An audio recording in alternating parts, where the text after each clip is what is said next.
This weekend, Andy is back in 1997. Ryan builds his costume collection, and we put Mario in his place out on the course. I'm Ryan. I'm Andy. And this is Weekend Rental, episode 174.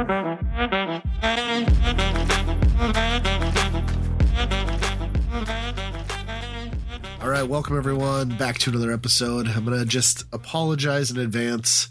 We've put off recording as long as we can due to both of us having colds, but I still sound like a mutant version of myself. So we're going to power through. I probably can't keep all the sniffles, coughs, and sneezes out of here, but I'm going to do my damnedest. So bear with me. Yeah, I feel bad because it was like Tuesday rolled around. I'm like, I feel like crap. Can we do it another day? And now you feel like crap. I blame you. I think this is the first recorded case where you passed viral illness through text, and that's how I got it. So really, you're patient zero on this thing. No, but when you were sick, you texted. You got to be careful. You can't text sick, otherwise you spread it around. So, yeah, a lot's happened. We got a lot coming up. I think there's some good stuff to talk about, but I want to kick this one off with a doozy. This is an article from everyone's favorite gaming publication, Rolling Stone magazine. And they put out an article in the last couple of weeks about the 7 best retro video game devices to buy in 2024. So let's go through this, what they recommend. I'm going to just state here that I don't think Rolling Stone understands what is actually in production anymore, and that maybe these aren't the best investments. So the editor's pick is the Nintendo NES Classic, which they noted is selling for $150 online because it's no longer in production. Yeah. The best arcade cabinet, they suggest arcade one-ups, which, as everyone knows, have gone from like $300 devices to about $800 anymore. So smart. The only console that's actually in production on this list, they recommended best for old school gamers, the Atari 2600 Plus, which as a value proposition, I think is a little at the price it's listed for. Yep. And then they went to best for 90s kids was the Nintendo Super NES Classic Edition, which again, they noted was going for like $150. Best for Sega fans, the Sega Genesis Mini. Best Sega alternative, the Sega Genesis Mini 2. That was a giant leap. And then maybe my favorite one from this list is best for Sony fans, the Sony PlayStation Classic. Oh, wow.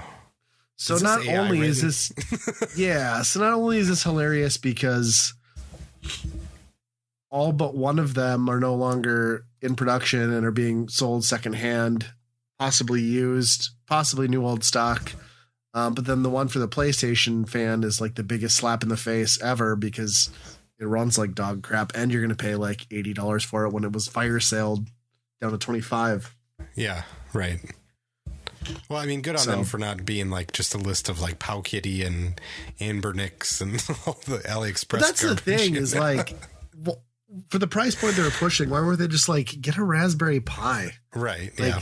This Canna kit from Best Buy is going to cost you $80, and with a good memory card or thumb drive, you're pretty much there, you know? Pair it with an 8BitDo controller. Yep. I don't know. Yeah, there's so many of those consoles now that even come preloaded with everything on them now too, you know? Yeah, those Amazon hard drives that everyone's peddling, which I get it. Like, it's a great idea to get a hard drive that you just plug into your PC that's all ready to go, but what is that thing also running on your PC that you're not, Yep. You know? That's where I kind of draw the line. I'm like, I'm not just going to plug something in from China that's 4 terabytes. Like, no thanks. But yeah, good on Rolling Stone to try and connect with the gaming community, I guess. But 30 minutes of actual research probably would have done well to let the staff realize that they're peddling wares on people that are grossly overpriced and being hawked for substantial markups. So yeah, what a list. I mean, you would think because they've got a perfect record on the rock and roll side of you know, their greatest list over there. Nobody's ever fought or had any opinions on those type of lists. So I figured, they were confident that they could branch out. Their rating scale on music is solid. Are you a legacy band that's been around for 30 years and they're signed to a major label? Guess what? 5 stars. Doesn't matter what it is. Like I've been reading the stuff I've been reading from them this last year. It's just like, oh, what are you guys even doing anymore? Like it's just catering to the major label crowd. Oh yeah. Huh. All the real music fans know you go to Reddit and argue about why your favorite band is the best. Mm-hmm. So real productive. At least we can all agree that Weezer sucks. Are we there now? I think we all come around to the fact that they suck, right? Or at least that 90% of their library sucks, but we all still love them because they put out the Blue Album in Pinkerton. Yeah, they've definitely sucked longer than they haven't sucked. 100%. So 100%. For sure that. I was watching a YouTube video where somebody was defending the Green Album the other day, and I was just like, no, I'm not getting on board with that. Like, Hashpipe was fine. The rest can fuck off. Which apparently that was an Ozzy Osbourne song. It was supposed to be for Ozzy. No shit. Yeah, that's what I saw somewhere, which is weird.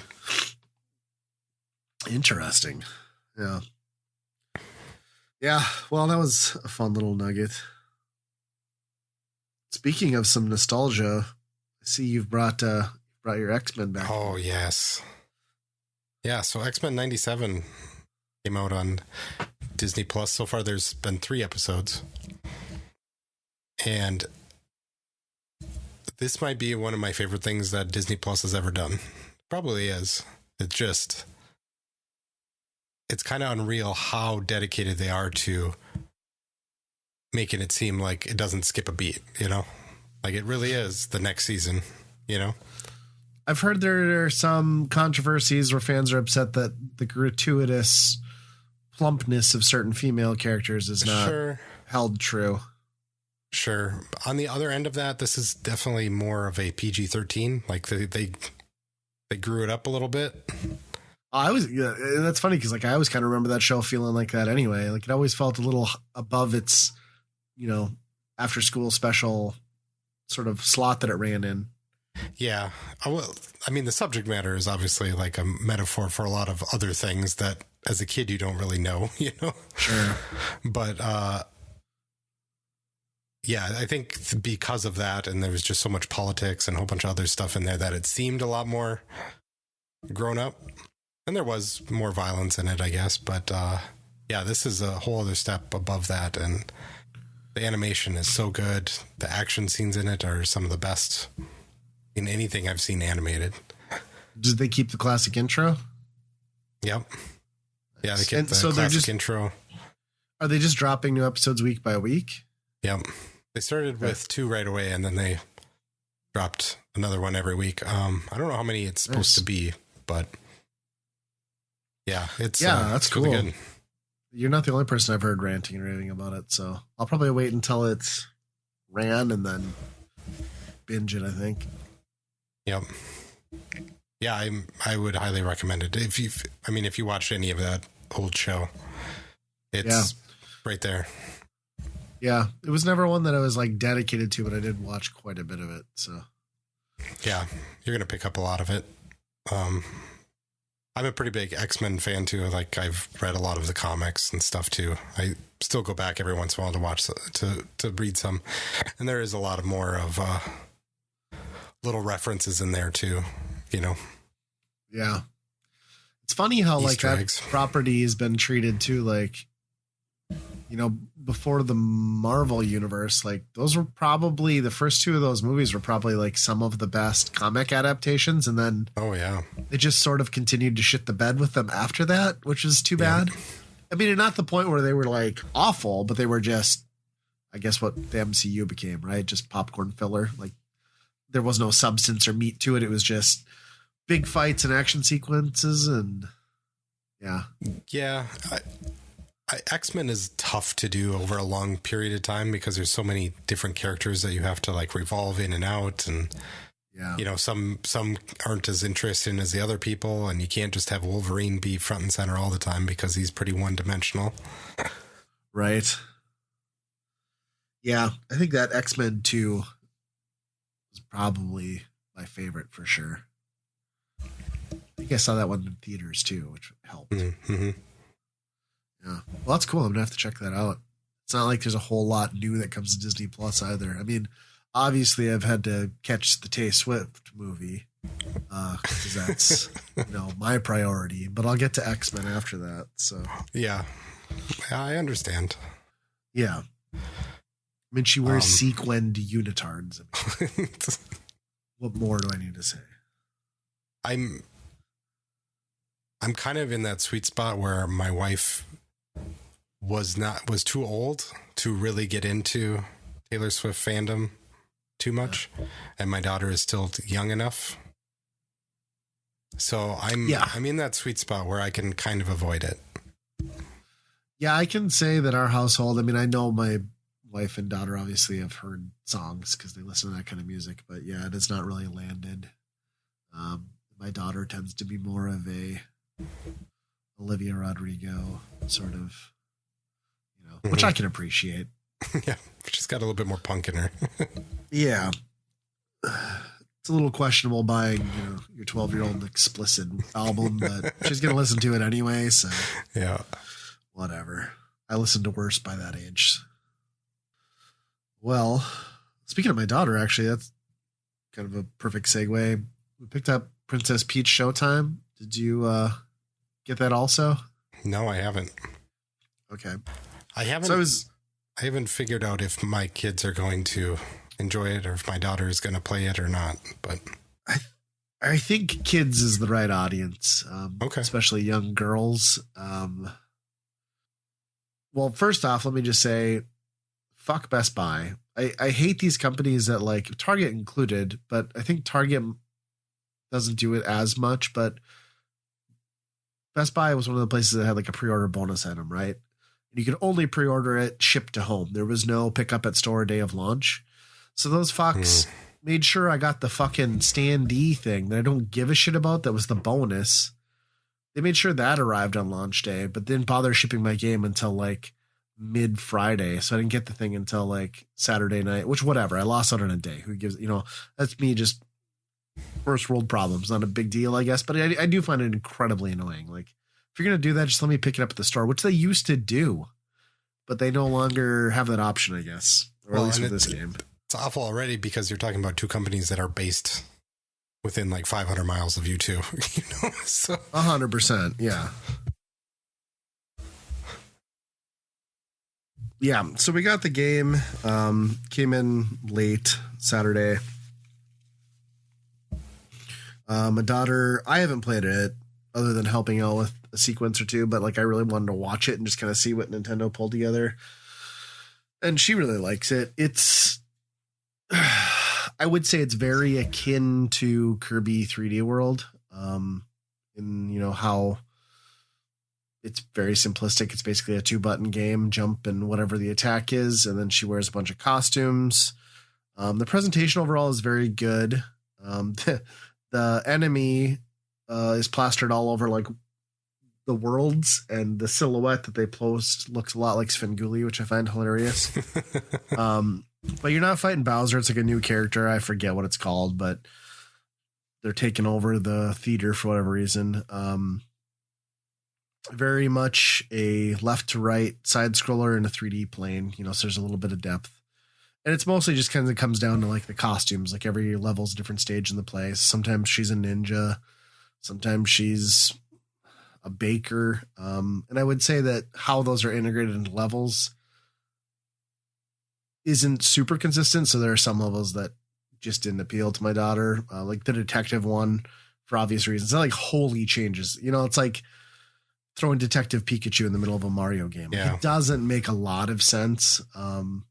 But my daughter likes, seeing what the next power-up's going to be and unveiling the next costume. And it's very shallow progression rewards. Like you can get unlockable different patterns for your dress and stuff, but it's nothing really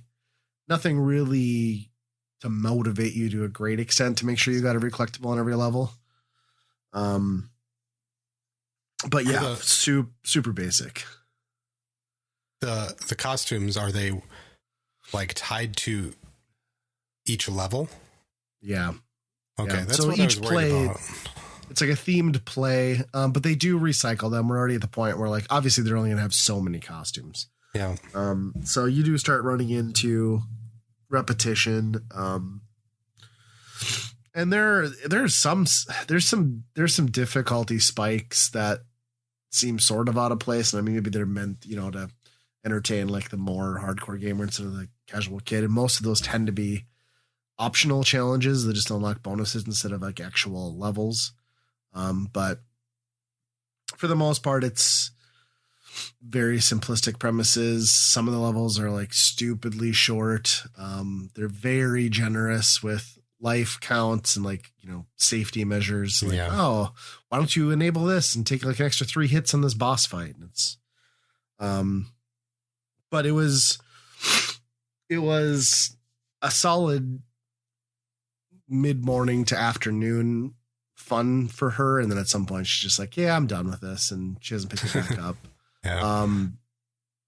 What's weird to me though, is like, there are some spots where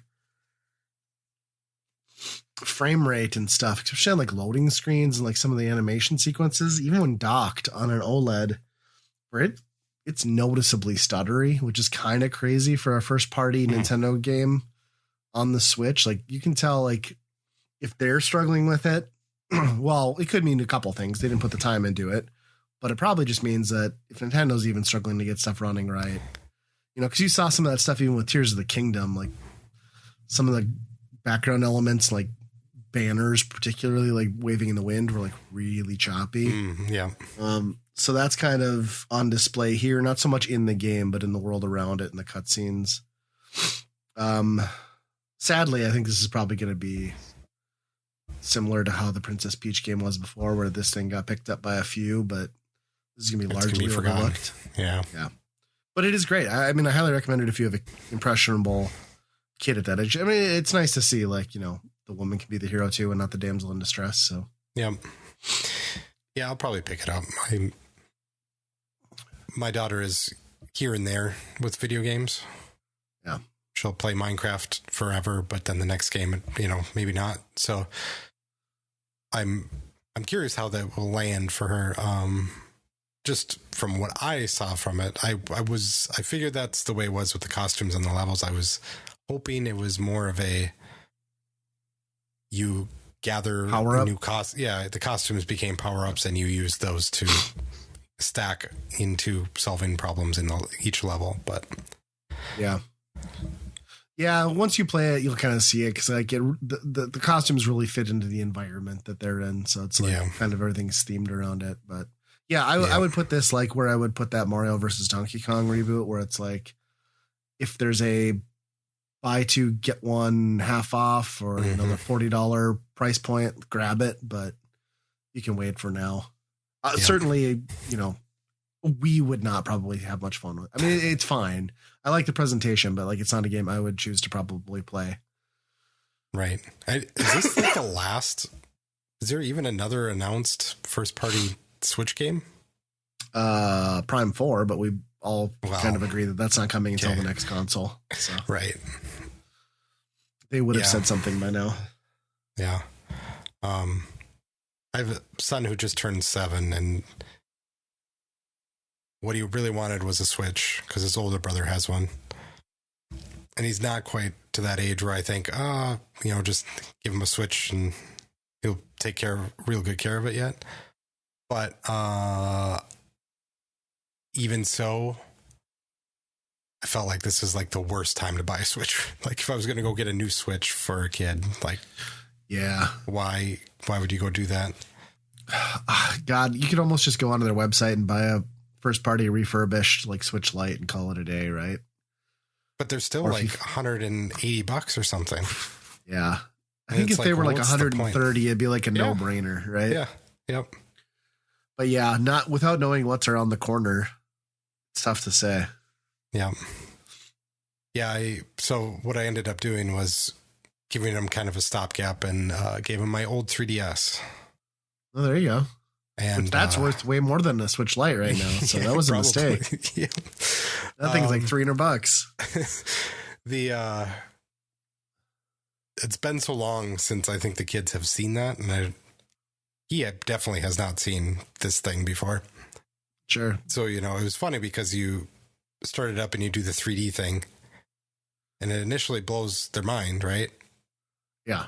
And then about a half hour later, it was like, okay, we're turning that off. Yeah, 100%. Like everybody did, right? It is. Yeah. I mean, that's kind of good. I mean, that's about the age that Ryder really, my son got really into mine. I just, I had bought like the new 2DS XL and like, because it was a good price point, and I was like, well, maybe I'll get around to it and find some cheap games. And then I never touched it, and he had a blast, like going back and like kind of doing the greatest hits thing, the new Super Mario Brothers, the Haunted Mansion, and there's like a good 20 games on there that are perfect for kids at that age. There's so many good games on there. And the visuals are good. Yeah. He's mostly going into some app called Nintendo Video. And it's just like these sketch video. It's just like some videos that Nintendo put on there. Just random videos of, I don't know.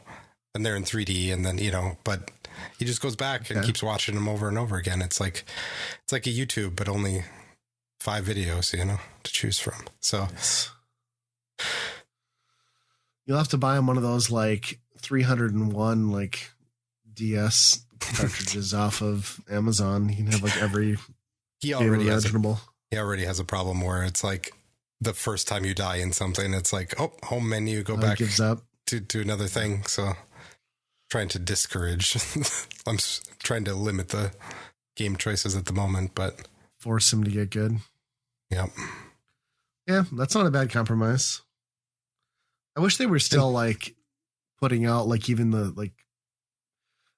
I think they could still sell like a baseline 2DS model. Like it oh yeah, kind of blew my mind that they killed the 3D off as hard as they did, especially when it came up to the pandemic, when that would have been something they could have readily had on store shelves and people would have gobbled it up. Yep. But I kind of get it too. I mean, when you think about how old the 3DS and DS was, and then how long in the tooth the Switch had gotten by the time because it was 3 years in by the time they discontinued it, because they discontinued it, I feel like right at the pandemic, right? Like 2020 was still there, but they weren't manufacturing it. Yeah. Because that was the point where I was like, well, maybe I'll buy a 2DS for myself. And then I waited too long and they were all like fucking $150. Yeah. So, yeah, it's, it's a weird system, and the choices that they made were, like to base it off of 3D like that. And then even like the game that was still in there was like Pokemon Moon or something. And right. There's no 2D, there's no 3D in that at all. Like the whole game does not even have a 3D. Like how does that even happen where you start one basis on a console and by the end it's completely different and you're not named Xbox? I was going to say ask Xbox, but yeah, it's too bad because it's like, it was a cool feature, but it drove that price point up like a good 30%, and then nobody cared. Yeah. You know what I mean? They could have just really, yeah.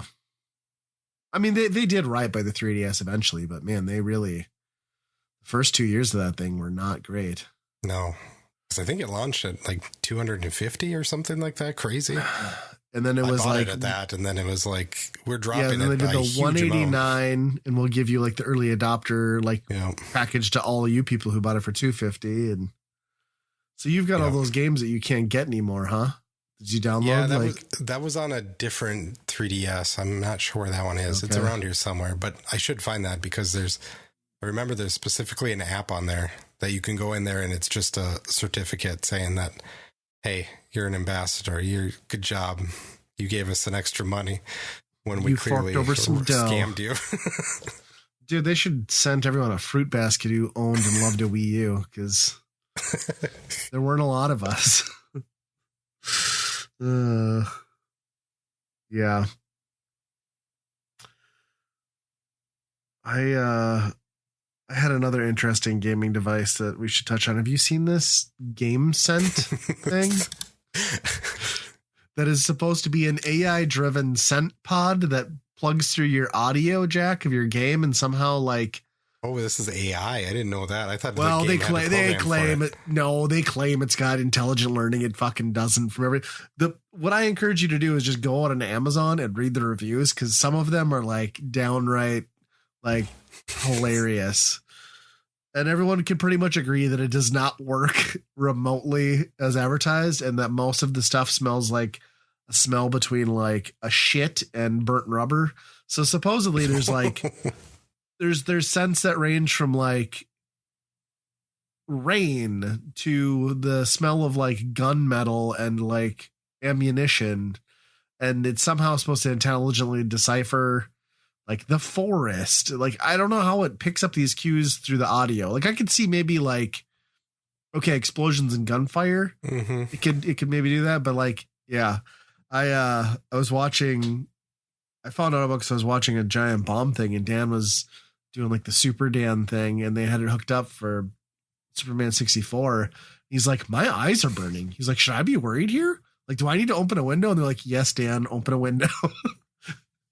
So then I started Googling this thing and just going through the Amazon reviews, and they're fucking hilarious. Everyone's like, yeah, this is not like a finished product. Like, it smells like death. Like, do not waste your money. That's awful. What? So it's like a Russian roulette Febreze from hell machine is basically how this works. Well, for the most part, a lot of games, like if you're playing Call of Duty, why would you even want to smell the battlefield 100%. anyway? Right. Yeah. I can't imagine the person who's like, I need this in my life. Like the full 4D experience of Call of Duty. I don't know.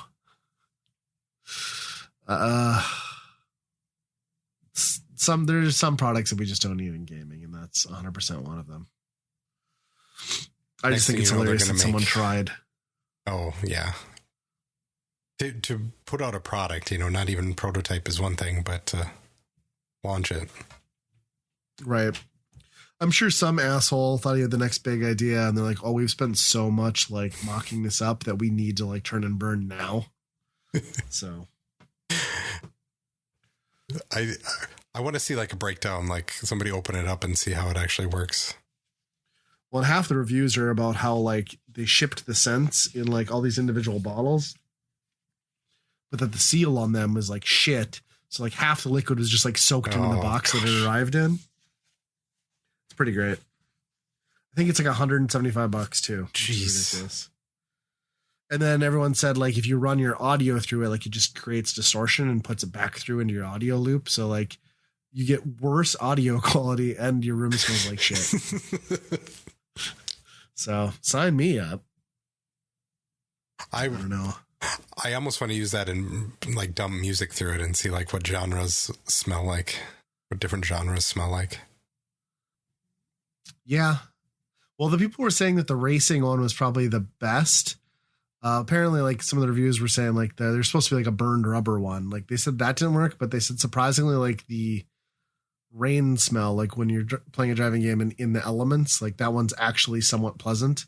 But even then they're like, it's no different than like a Febreze scent. Like there's no need for this. So I don't know. Again, I mean, burnt rubber is, why would you want that in your house anyway? Well, I got more topics. I hope they make it. Oh, go ahead. Go ahead. I was just going to say, I'll just touch on one more of my topics since I came with a huge list, but I watched that Ricky Stenicki movie finally on Prime. And that's way funnier than I thought it would be. It's got Andrew Santino. What's that guy from the musical, like the High School Musical? Zac Efron. Oh, okay. And then John Cena, which I don't know. John Cena kind of plays the same comedic actor in everything he does, but I kind of don't mind it in certain cases. He's actually pretty good in this one. But yeah, this is a raunchy ass film. Like, oh, really? Huh. Yeah, like John Cena's character makes a living, like I forget what he calls himself, but he's like he does like a perverted like rock and roll show at like some shitty bar in Vegas or Atlantic City. and he just does like he just takes popular rock songs and like changes all the lyrics out to be about like masturbation and stuff, which is pretty hilarious. Every 14-year-old's dream. Right. Yeah. So yeah, the whole premise is that like, you know, these three guys, like as kids, lit somebody's house on fire, and then they got the brilliant idea as they were running away from it to like take one of the kids' jackets and like write in the collar Ricky Stenicki, which was like a made up kid. So then, you know, threw the cops off the scent. And then that worked. So why not just keep that going through life? And now they're all like 40 somethings and they still like use that as excuses to get out of shit they don't want to do and get away from their wives and girlfriends. And then it comes to light that no one's ever met this guy and that these guys like bailed while a kid was being born and nobody could find him or track him down. So they're like, you're lying. So then they get desperate and basically have to hire John Cena's character to play their fabled Ricky Stenicki friend. And then that's kind of the whole premise of the movie. And it's pretty great because, you know, he's just there and he like kind of infiltrates their whole lives, gets hired on at their employer. Cause like you think about the John Cena character, big rip dude. And then he's like this hard around the edges, like lays it straight, like type A personality. So like he kind of falls into the corporate world perfectly. And it's pretty hilarious. The only thing I thought was kind of like funny, and not funny like I care or that it bothers me, but like, you know how like films now are like super inclusive, and like I always thought like Disney was like the most egregious one, where it's like, I don't know, I always think back to like that live action Beauty and the Beast, where like when everyone's transformed from furniture into people, like they're all interracial gay couples, like every single one of them except the main two. It's like, okay, I get it, like inclusive, but like it's a little unrealistic. They kind of do some of that in here where it's like they're pretty much every couple's an interracial couple. The one interracial gay couple, the guy's also handicapped. And then there's like just a weird little person thrown in for some reason, that not like comedically, just like this guy's like the CEO of some business they're investing in. And like, I don't know. It's just a little on the nose. It doesn't bother me, but it just feels like this is the weirdest group of people to come to. I mean, and they can, like, that's fine. But and I'm sure that exists somewhere, and like maybe only seems out of place to me because I've grown up in like the least inclusive part of the US. So like, I just don't see that stuff. Again, no issues with it, but it's just like, we really got to fit everybody into these now. So I was surprised there wasn't like a Muppet or, you know, a furry. Well, that's all part of the Gamergate 2.0 thing, right? Yes. Yeah. But yeah, Ricky Stenicki it's fucking pretty great, actually. So yeah, check it out. I'll have to check it out. It's the type of comedy that they don't make anymore, and that certainly don't hit theaters anymore. And I think there's a reason that this went to Prime, because this is problematic in a lot of senses in today's climate. So, but funny. I'd put it up there with like a, you know, old school, like that sort of shit that they just don't make, or like a Super Bad. Maybe not as crazy as Super Bad, but there's a pretty epic fight between like a small dog and a vengeful goose that is hilarious. So I won't say too much. Yeah, that sounds pretty good. And two dogs doing it missionary, which, let me tell you, if you've never seen dogs have missionary sex, I can't even picture that. I don't know how. Yeah. Well, luckily you don't have to, because the movie shows you. So Great. Now I can unsee it. So, and I can't unsee John Cena dressed up as Britney Spears in the schoolgirl outfit. Oh boy.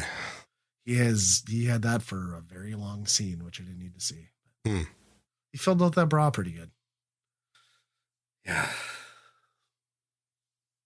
Yeah, I'll have to watch that one if I can find the time. That's the part now where it's like, obviously you can't watch this in front of kids, probably. Children, so right. By the time it's alone, I'm practically sleeping at this point. So this is watch Prime on your phone while you're laying in bed, 30 minutes a night, sort of thing. Yeah. Yeah, that was our problem too. It took us, I'd been wanting to watch it for about 3 weeks, and I was like, I don't know when we're going to get to this because of the same situation you mentioned. So yeah. Enjoyable. Yes. Well, I only have one other thing. It's... Oh no, you fell back into the trap. I haven't yet. Oh, okay. But I'm feeling it. I'm feeling it behind my back. Stardew Valley released a new huge update. And I see a lot of my friends, a lot of people logging right back into Stardew Valley. And I feel it coming on here that it's probably going to be happening year or two, but there's some peer pressure happening in this house. I'm holding it off on it because I don't know if I can just jump right back into that and know what's going on and what to do, but there's some wild stuff in there. Apparently there's like 8-player multiplayer now and a whole bunch of new stuff. Yeah. Yeah, I know my daughter's been excited because she got into it like 3 weeks ahead of this update, so. Oh, really? Wow. Perfect timing for that. Yeah. Yeah, and I saw it was like charting again. Like it was back in the charts on Steam and everything. So everyone really went nuts for it. Yeah. So this had to have been a pretty substantial update then. Obviously, you said the 8-player online multiplayer. Yeah. I'm assuming they've got like new crops and like mechanics in there. Which is crazy because he announced that he was making a new game about like being a chocolatier.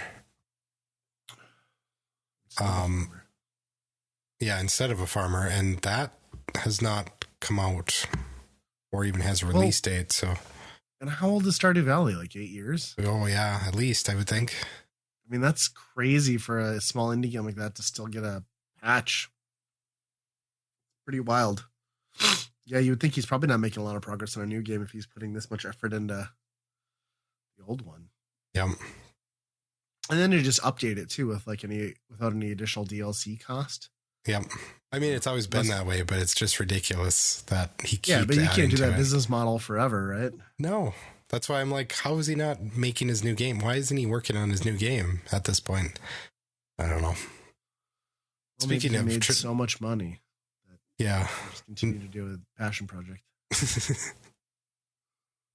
Now that I said chocolatier, I remembered that I watched the Wonka movie. I don't know if you've seen this. Not yet. I was not a fan. I don't understand what they were going for. And I've only heard people talking about like how great they thought it was. Yeah. I mean, if you're really into musicals and you're not tied down to the first movie, I guess maybe. I'm not a fan of musicals, and this was very musically.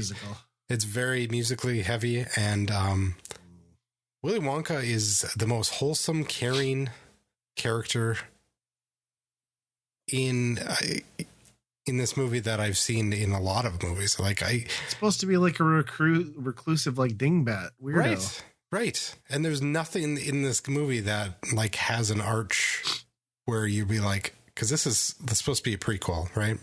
Right. And there's nothing in there that makes it seem like, okay, well, this is how he got to be that way. And which is like the whole reason the first movie is so good is because it's such a weird tone for what that movie is based around.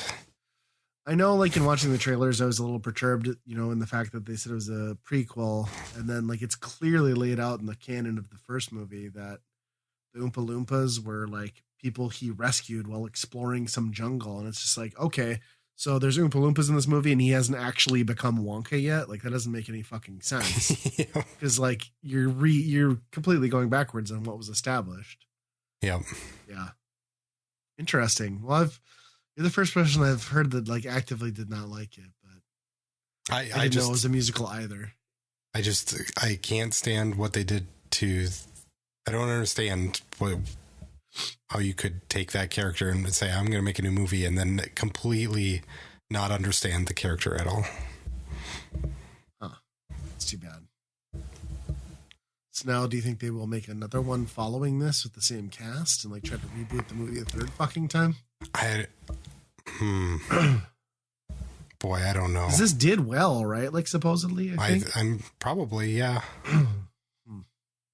And I guess if this was a standalone movie, like if it wasn't attached to Willy Wonka, it's probably a good movie if you're really into musicals, but. Right. that's where they really messed it up with me, I think, is just like, how do you ruin that character? It can't be worse than the Johnny Depp one, though. I've not seen that one, so I'm lucky. And I'd recommend not watching it. Yeah. I've seen enough clips and stuff, like the CG hell that is that movie, that I'm okay. Yeah. Yeah, that came out at that phase where like everything had to be Johnny Depp. It was just like, can we not? Can he just be in Pirates of the Caribbean? He doesn't need to be the Lone Ranger, Willy Wonka, 15 other things he was in. Mm-hmm. It was a lot. All those Alice in Wonderland weird movies. Oh my gosh, yeah. Where he looked like Elijah Wood for some reason. Just cast Elijah Wood is my thought. Because he's not weird enough. Yeah. Well, maybe I won't watch that one then. It's been kind of on our short list, but I'll maybe let the girls watch that. Yeah. Well, believe it or not, well, I didn't play Princess Peach. I actually did play a game in between. And I downloaded and installed the Dead Island 2 because it came to Game Pass. I was a really big fan of the first Dead Island. I think it's a great bad game. Thoroughly enjoyed myself in it, the jank and like all. The actual Dead Island 2 Riptide or sequel was a mess, so I never got through that just because like it kept crashing. But this is like a pretty polished game. I got into the opening, maybe put like 3 hours into it. The only thing that's like a bit much is like they really emphasize the gore. Like Dead Island in itself was like a game that was very heavily melee focused. Like guns were hard to come by, like late game items. But this is like, they want like the dismemberment in your face. They want you to like curb stomp everybody for effective kills. To the point where it's like, yeah, I get it, but it's too much. It's still all first person, right? Yeah. Yep. And then I got to a point where like I have to progress to like keep the story beat going along. And it had me in like this mansion area, which was fine. And I was having an okay time with it. But I needed like a fuse box and a key card.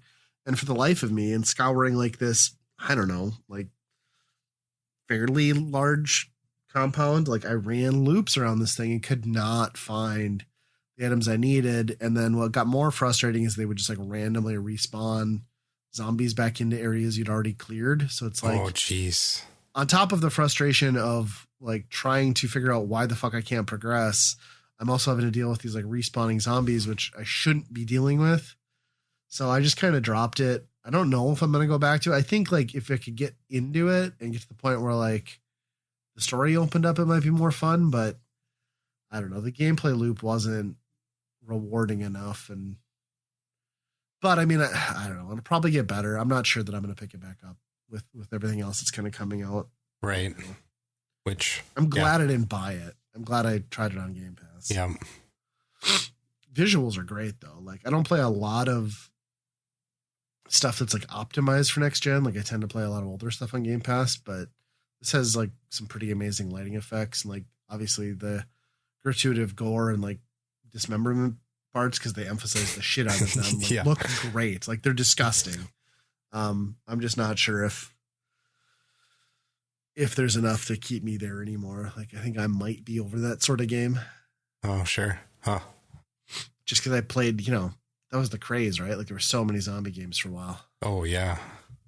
And that one was interesting because of the first person and traversal and stuff, right? Right. And then it kind of got one-upped by Dying Light. It was like everything that had plus parkour. So it was like there was no need to go back to Dead Island, but yeah. Maybe I'll get back into it. If I can get my fear though is like if something that's supposed to be a straightforward like opening area is this frustrating with the simple puzzle, like what am I going to run into later on in the game? And I don't want to get to a point where I'm just rage quitting. So we'll see. Yeah. The fact that you said that zombies respawn, like that type of stuff, I feel like if you're telling any type of story in a modern game, like you can't have that happen where it's like that wouldn't happen. You already cleared it, Well, and what's particularly annoying about it is like it happens in one specific room really only. So it's like super dumb. So it's even more on the nose, right? Like it's not like they're wandering in from outside. Like they just appear in this one room. And every time you run through it, there's more. So I don't know. They put a lot of emphasis on like there's like 5 or 6 characters you can pick from, and like you can tell they like really tried to like flesh out these like weirdo post-apocalyptic characters. And I don't know that any of the story beats are going to be interesting enough, you know? Yeah. I can't imagine anyway. We'll see. I tried it. At least I can say I did it. Yep. Did you see that Gearbox got sold? No. Take-Two bought them. Oh. So they have Borderlands and all that stuff now too. But what I want to bring up, because they part of the kind of paperwork and all of that was that they announced that there was Borderlands 4 in development. Because it's like, well, of course. There's a movie, so it makes sense. Interesting. I mean, it's the right move, I guess, when the IP is back in people's purview. You know? Yeah. Not that it ever went away, because I feel like they've been pretty consistent in putting something Borderlands-ish out pretty often. Mm-hmm. So, and that trailer looks all right for that movie. I'll watch that movie. And I've dabbled in those games, but I've never like invested enough time that I know who the characters are really. So, I mean, I know the big ones. Is that coming out to theaters or is that going to streaming? I think it's theaters. Okay. Interesting. Yeah, that'll be cool. I'll be curious to see how that does, because that's like if you're a gamer, you know of it, but I don't feel like Borderlands is like I'm a casual, you know, it's not like a Halo or something, you know what I mean? Where like casual people are aware. Yeah. Which maybe will help it, because usually that's the death nail, right? Is like if people recognize that it's from a game, then they're not going to go to it if they're not gamers. So yeah, I think it's got enough charisma in it that it'll overcome, or it'll get people in the seats anyway, even if you aren't into the games or even know about them. Sure. It's got Kevin Hart, so of course everybody's going to go to it, right? Anything he does. Well, I'm going for Bobby Lee, but Kevin Hart is a bonus. I forgot he's in that. Yeah. Yeah. Well, speaking of getting people in the seats, you're probably excited like I am, because I don't know, 9 days after we're recording this is going to be MGC 2024 with the Midwest Gaming Classic in Milwaukee.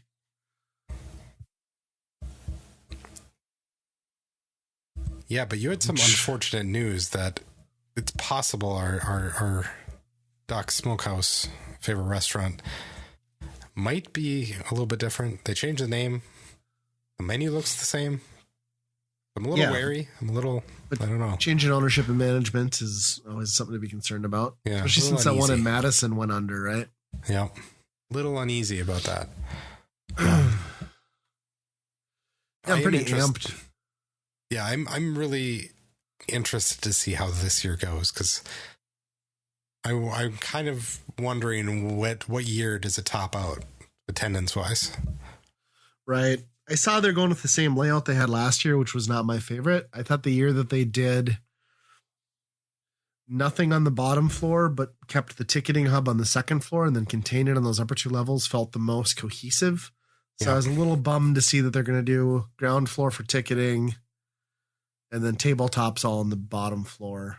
And then they're going to do like the interactive rooms in the second floor, and then vendors and arcade on the top floor again. I did see that they like designated in the vendor hall this year something called Artist Alley. So anyone who has like crafty merch stuff is going to be all along the outside wall, which I think is smart. Yeah. I think it irritated a lot of people that they were just like intertwined, right? Yeah.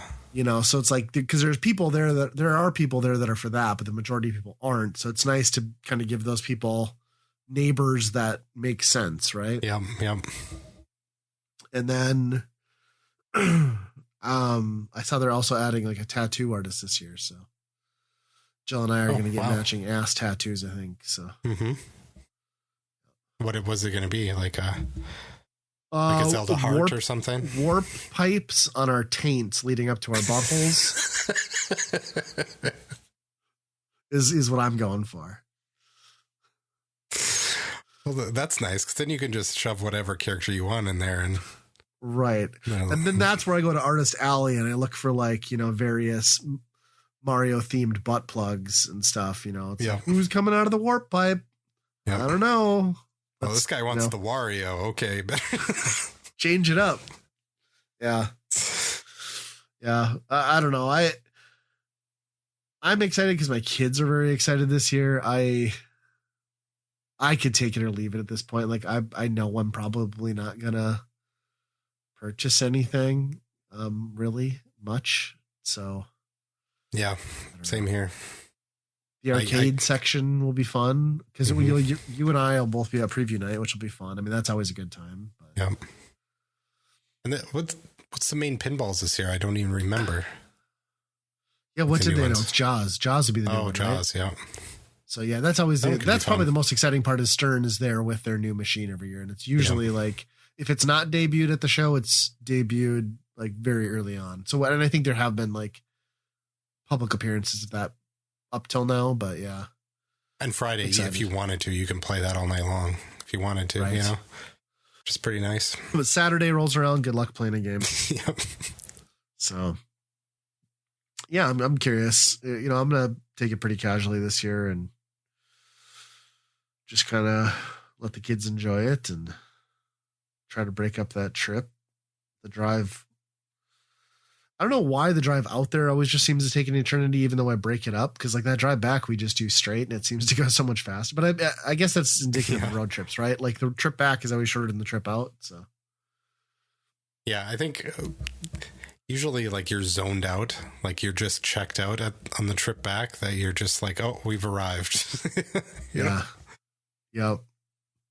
Yeah, and hopefully the weather holds out. It looks like it's going to. So yeah, I think it'll be a fun year. Is there anything you're looking at remotely at picking up, or are you just kind of like, I don't need anything? I might look at, there are some vendors that do like scratch and dent board games super cheap.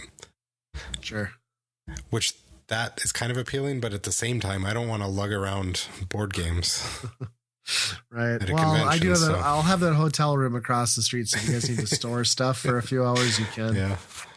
But yeah, we're kind of in the same spot. We've become really into board games lately. The kids have wanted to do that with us, which has been fun. So we'll probably do some of that. And then I usually buy like a vinyl soundtrack or two. Oh, yeah. Yeah. If I can find Jaguar stuff that's worth it. But like, there's really just nothing on my radar that I plan to pick up. So. Yeah. Yeah, it's different out there, I think. That's why I'm kind of interested to see if there's a drop off in attendance just due to that style of interest level. I don't know. Yeah, I think they kind of did the right thing where like, well, I think they did the wrong thing, but I think it worked out well for them where like, like for years I would make comments about like, hey, like get YouTubers out there, like cater, and they didn't. Like they were 5 years too late to that, but they've only just really started promoting it the last 2 years. So I think there's still like people excited about that stuff. So I think that's helping. But yeah, I don't know at what point. I don't, and maybe it's just because like I'm so far removed from the community, like collecting wise. Like, are the new generations coming in? Like, are the 28-year-olds coming in and buying PlayStation 2 games, or is no one really? I don't know. I mean, I think there might be, but I don't know if there's anybody after that. Like because then you're getting into digital mobile gamers, kind of people who started in mobile games and stuff. Yeah. Yeah, I was trying to remember how many years I've been going to MGC now, and I want to say it's been like 11, which is crazy. Wow. I mean, it didn't happen 1 year, obviously, but it's been a lot. Yeah. Huh. I don't know if I had 2 kids the first time I went. I might have only had 1. Or I just had. Yeah, I don't think I. Because you and I went. We both went the same year, right? For the first year, like you went with cousins, and I went down with Justin. And yeah, I don't think I was married yet. Maybe. No, you were married because I didn't know you before you were married. Yeah, because you had just had your first, and I had kind of two. Or we had, yeah. You and I just had one kid when we first met. It's interesting, but yeah, it's wild to think like how long that's been going on. Yeah, it is pretty amazing too that these guys have been able to grow it to the size they have and still pretty much kept it to a 2-man operation that bankrolls it themselves. Like that's the most impressive part. So yeah, we'll see. I'm curious. Like this was the first year though that I checked out with tickets, and then there was like a service fee. I'm like, what is this for? You know, it's like, oh no, they got Ticketmastered here. Yeah, and their tickets are pretty expensive. Like that preview night is not cheap. I mean, yeah, it's the Sunday family day is a nice thing. I mean, I'm not sticking around for it. But the VIG, like that used to be something where like when VIG first started, I was paying like $60 for the weekend for that. Now it's like that's almost $200, which is ridiculous. I can't justify that anymore. It's just not worth it. Yeah. But I'm sure it'll be a good time. It's just going to be, it'll be interesting because like in years past, I would have gone to, 3 or 4 community meetups or some other stuff like that in between. But like, I haven't been to a retro gaming show, swap meet or anything since MGC last year. So yeah, haven't seen Mobile Game World since then either. Yeah. I don't even know if they're doing the thing yet. I don't know. I was curious on that too. So I looked and they are a registered vendor. So okay. I'll at least see them there. But yeah, I haven't talked to any of those guys in forever. It's wild. But yeah, we'll have probably a full episode on that next time, and we'll have our normal episode too. But we can kind of get into what we saw. Hopefully, there's some cool, unique. There usually are like a cool, unique game or two, like a homebrew or an arcade cabinet. So fingers crossed. And you want to see the video version of the tattoos? So yes, I will come spread my taint on camera, assuming it's healed. Yeah. Well, should we get into staff picks? I'll let you go first. Yeah, my staff picks. We started watching. Most people are aware of Top Gear, the old grumpy British guys who do weird things with cars. Then they went to Amazon, and I was really excited about that. And I watched one season, and then I just kind of checked out on it. But we've been going back and going through the ones that really, I think are a highlight for those guys is the ones where they do like road trips. And then they just do dumb shit and pranks and stuff along the way. Like the budget supercars and like, breaks down. And Yep. So, those have been pretty enjoyable. And, they're like basically movie length at that point too. So have a lot of meat on them, big budget kind of, it's like a super episode of those type of old ones that I really enjoyed. Sure. They've always been a little bit fake. I mean, there's a lot of the stuff and pranks and stuff that they do are obviously not real. And a lot of the, like probably real trying stuff that they're doing, I'm guessing is like they're in the car for 5 minutes and then, they have somebody else do it. Right. Yeah. Movie magic. Yeah. But, and it shows a lot more. Like I don't know if it's just me who've gotten more cynical about reality TV and that type of stuff that I can catch that stuff more now. But yeah, it's pretty present. I definitely remember like the one that was the most notorious for me was the one where they were doing like testing those 3-wheeled cars. And like I watched a whole episode of like behind the scenes and how they were talking about how they like fucked with the suspension, put like weights up under the front wheel, like just to make sure that those things rolled every time they went on a corner. Oh, really? Yeah. Wow. So that wasn't even, so they faked even all that just to make, At this point, I mean, it's just a comedy improv show for the most part. So it's like, you got to treat it as like that instead of like a real kind of reality, like real road trip type thing. Yeah, it's funny how like popular that was, but like how the American version just didn't ever take hold. Yeah. I think they've tried it like 3 different times now with different people, and it never does. And I think it is. It's just, for me, it's like you got that extra like chemistry, and then you got that layer of like thick British humor in it that you're just you're not as accustomed to on a daily basis in US. So it freshens it up a little bit. But I could see that. Yeah. I mean, it's definitely held its fans and reputation for many, because that's been off the air forever now, right? Like, yeah, I think they started 10 years. Those 3, they started in like early 2000s. Yeah. And then, then Amazon bought them or whatever, which and then they've hoarded themselves out too, where there's like each of those guys have like 3 other shows that they do for Amazon, where it's like Clarkson's Farm and James May is in Japan. And it's like, oh my gosh, guys. Hey, if they're throwing money at you, you just keep doing it, right? Yeah, I suppose. But my kids, they're seeing this stuff for the first time, and they're really liking the pranks. So nice. And I think they're solid recommendation. They're young enough where they're not seeing the stuff that was like, no way they actually did that in real life. Like they're like, holy crap, they did that. Oh, nice. Well, my staff pick is not as interesting, I guess, but I'm gonna take your board game corner up and So Zillionaires on Mars is the one I'm gonna recommend. It's just like a property purchasing wager sort of game. It's just a simple board where everyone's bidding on property spaces, not unlike Monopoly, but your goal is just to get 4 properties in a row in any direction, vertically, horizontally, diagonally.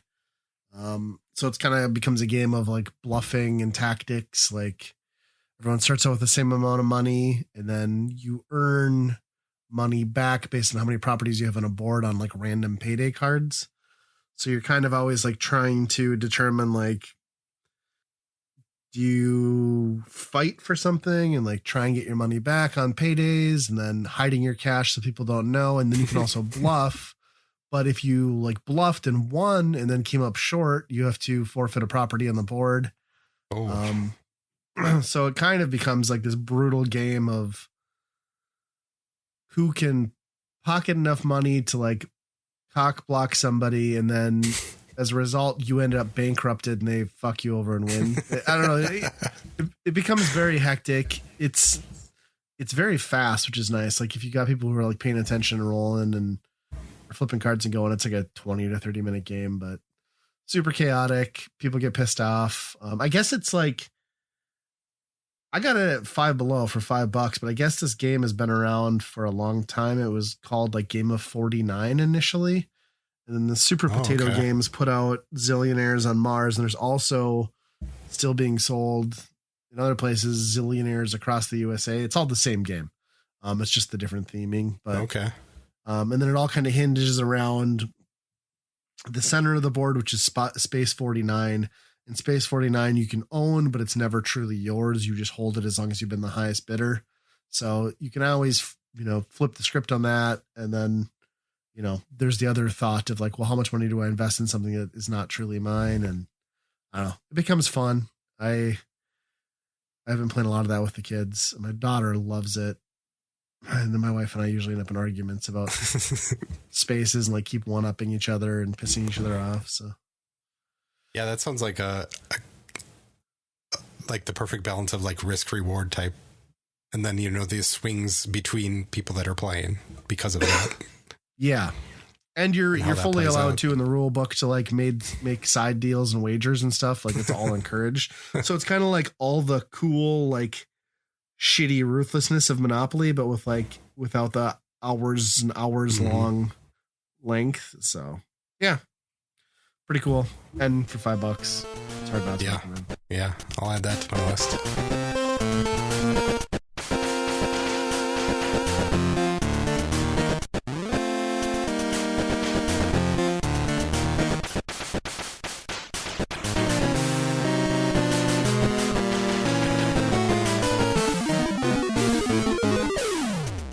you're having a good time with us at Weekend Rental, I think you might enjoy all the great geeky stuff found on the Geekade Podcast Network. They've got podcasts about games, music, movies, and more. Plus, if you order off their secret menu, also known as the Geekade Patreon, you just might find an exclusive movie podcast hosted by Ryan and myself. Check it out over at geekade.com. And hey, if you'd like to turn Weekend Rental into a true multimedia experience, our YouTube and Twitch channels might just be for you.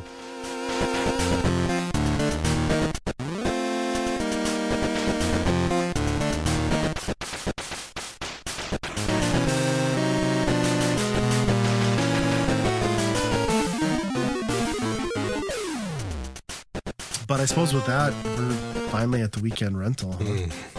Yeah. So, Weekend Rental, of course, for the uninitiated, we play a game for a given system. We give our opinion on whether we would personally buy, rent, or burn that game. We're doing the Game Boy Color this week, and it is Mario Golf. If you follow us on Twitch, you might have got to watch us play it a little bit on there, poorly. And then at some point we did bait and switch and went to Mario Tennis. Yeah. Yeah. Yeah, go ahead. I mean, on our stream, you know, we boot up the game, pick a player, you know, there's like 3 empty spots, and then there's Mario and Luigi. Well, you're going to pick one or the other. You're going to pick, you want to play Mario, you want to play Luigi. Right. So you pick one of them, and then basically all there is just go play a round of practice golf with those. And we came away from that stream pretty like, oh my gosh, this is ridiculous as a product. If this is just, yeah, because we'd always heard like it was such a cool game and had like this RPG elements and stories, and we're like, what the fuck? Where is that? Yep. Which we found in the tennis one, and then we were like, oh, Correct. This is a little bit too much RPG stuff. Just let us play tennis. But upon thorough review, that stuff is in this game. Only if you create a character, like in one of the empty spots, which I guess, hey, it's a role-playing game. You're playing a role. But, which, can I just say, too, the character creator is a bit shallow. Like, your choices are sex, hand, and then 2 caricatures for each sex. So, like, and then naming them. It's pretty lame. Yep.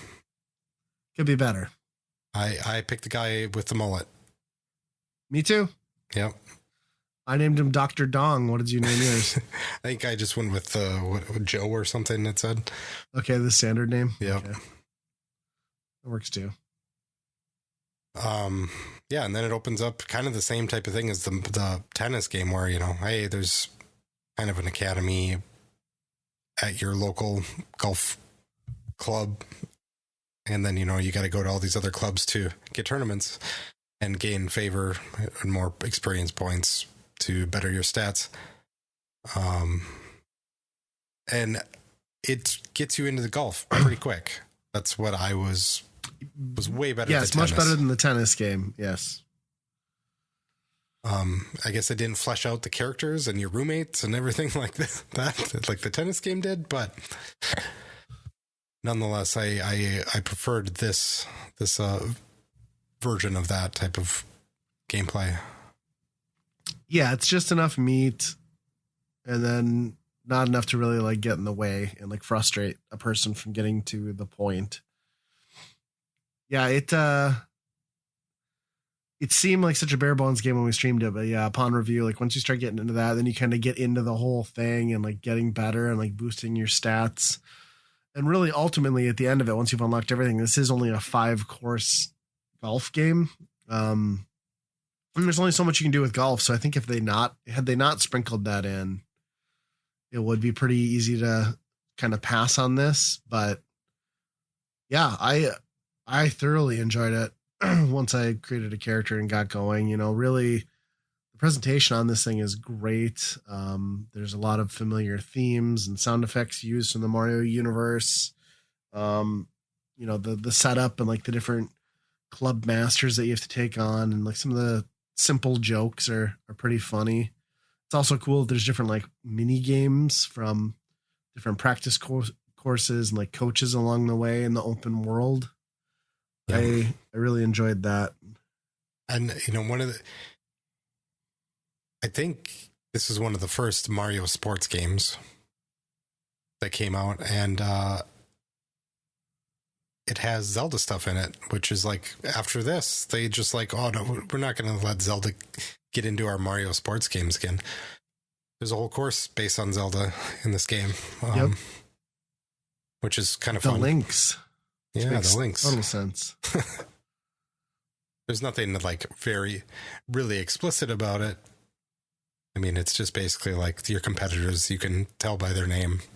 And there's some things here and there on the course, but nothing really like overtly Zelda. Yeah. And hats off to Nintendo by naming one of the pros Gene Yuss. Well done. Really well thought out. Hats off, Nintendo. Good old Gene,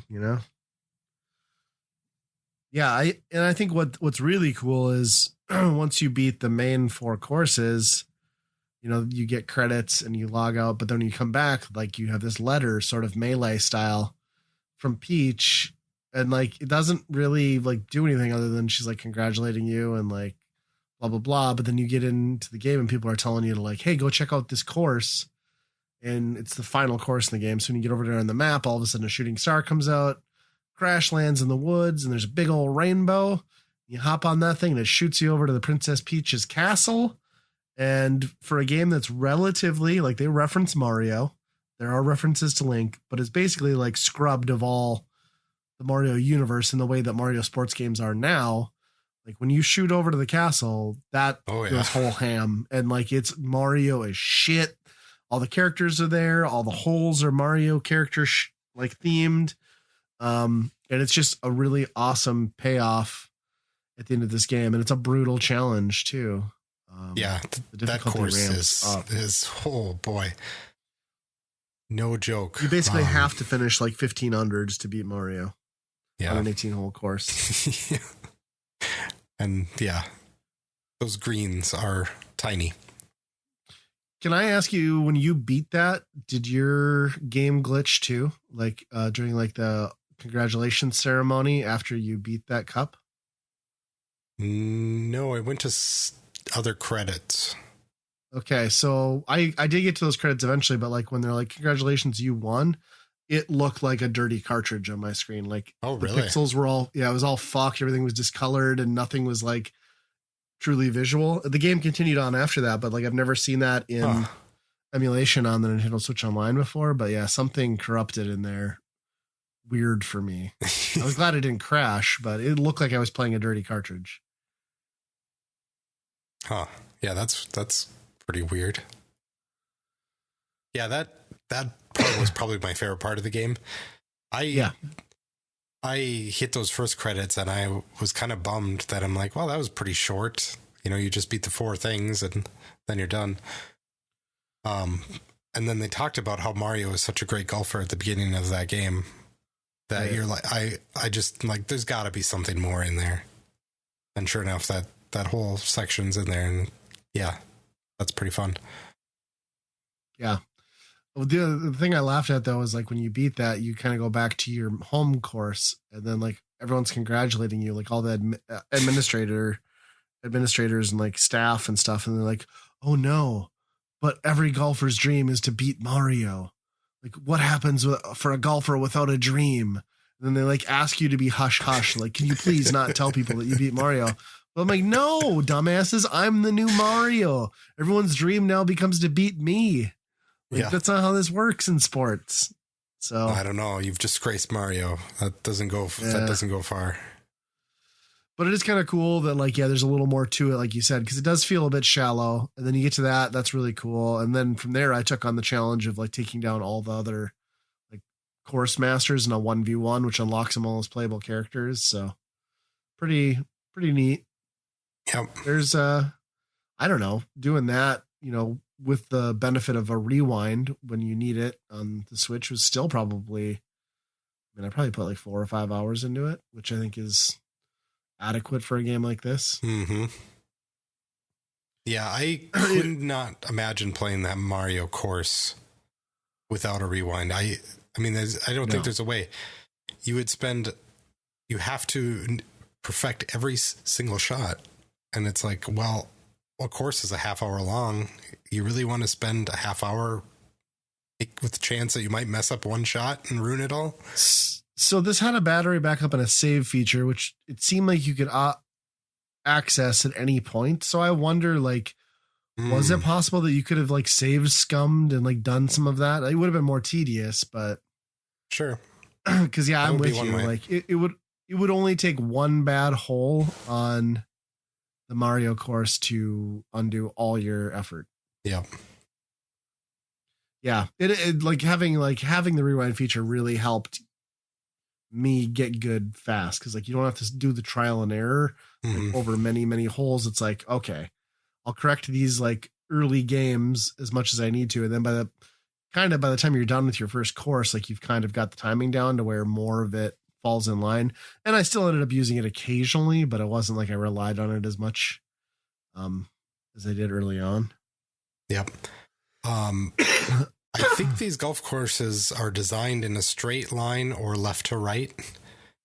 There is no over and backs because you're playing on a real golf course and the wind's coming against you on one hole. Chances are there's another hole, at least one other hole in that course where the wind is going away from you. And I never found that in this game. Like I never found That's a good point. A hole that went like 18 miles an hour straight away, which was like, that's what I'm looking for. And then you get to the next hole and it's 0. It's like, yeah, that's how weather works.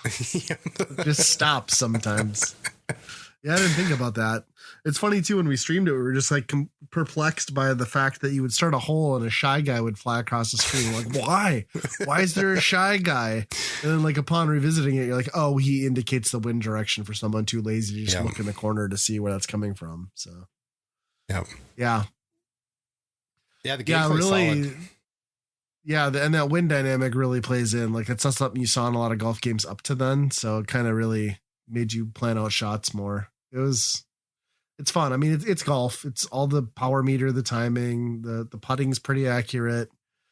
Really, this game's mostly about just not landing in the rough. If you can manage to stay out of the rough, you're going to have a pretty straightforward time. When you get into bunkers and stuff, like mastering that stuff sucks. But yeah, because you can't really tell how much it's taking off your shot. It doesn't really show that. Especially with the wind factors and stuff. Because like the height coming out of bunkers, your ball goes so much higher. But, yeah. I mean, what do you think about it then? Like, what would you give it as far as a rating upon giving it a little more time? I think I would buy this game. We played it next to tennis, and after that, I was like, well, tennis is I don't like tennis as much, but it was a more fleshed out game. This is just as fleshed out. It's got less story in it, but I think that's a plus for this type of game. Yeah. And the gameplay is better. The tennis was just too repetitive and it's too much. But golf gameplay is solid enough, and it makes you feel good when you actually be like, oh, I knew exactly like where to put the pointer, and I aimed it and I got the right shot to get in the hole. And there's a lot of like, yes, like screaming yes accomplishment in that, or landing behind a tree and screaming fuck. Yeah. It's that too. Yeah. I'm with you. I'd give it a buy. I got really sucked into this game, probably more so than I have on a Byron Burn in a very long time. And I thoroughly enjoyed beating it and then going back to it and continuing to play it after I did that. So I think the fact that you can approach it now on Nintendo Switch Online with the, benefit of the rewind feature adds a lot to making it a more enjoyable experience. But I think even without that, it would still be fun. It would just take you longer to build up the skills to get there. Yep. But yeah, great game. I loved it. I'll probably still go back to it from time to time, to be honest. So yep. Makes me wonder if you can do like a versus mode if we went online. I bet we could, huh? Oh, yeah. I bet there's a way to do that.